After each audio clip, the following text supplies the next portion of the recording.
A memorial event is planned for this Wednesday at the Statehouse to mark the 50th anniversary of the assassination of civil rights leader Martin Luther King Jr.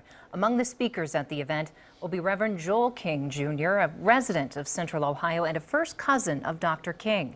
NBC4's Ted Hart spent some time with Joel King today, remembering the events from 50 years ago. Ted?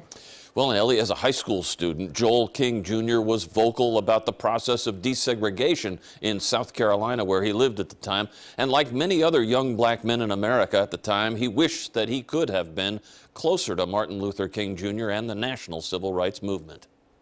Reverend Joel King Jr. was 17 years old and living with his grandparents in Spartanburg, South Carolina, while his older cousin was making headlines as a leader of the civil rights movement. Mine eyes have seen the glory of the coming of the Lord. Their fathers were brothers. That's Daddy King.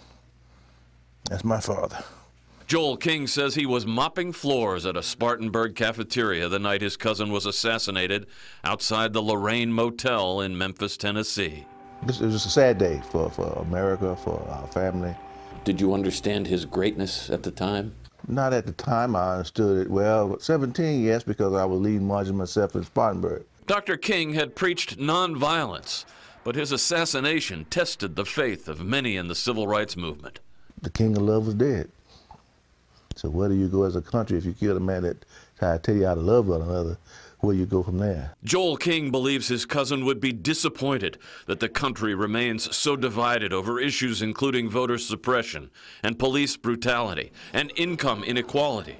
But he says the mobilization of young people after the school shooting in Parkland, Florida, gives him some hope. But when I saw that, I said, Martin, you're still living, because now that's what it took. The kids in 62, 63 to change the civil rights movement. And now in 2018, it's going to take the kids of our country to change the political mindset of people in Washington. And in addition to the remembrance at the Statehouse on Wednesday, local churches in Central Ohio are being asked to toll their bells 39 times at 7:01 p.m. Wednesday to mark Dr. King's age at the time of his assassination.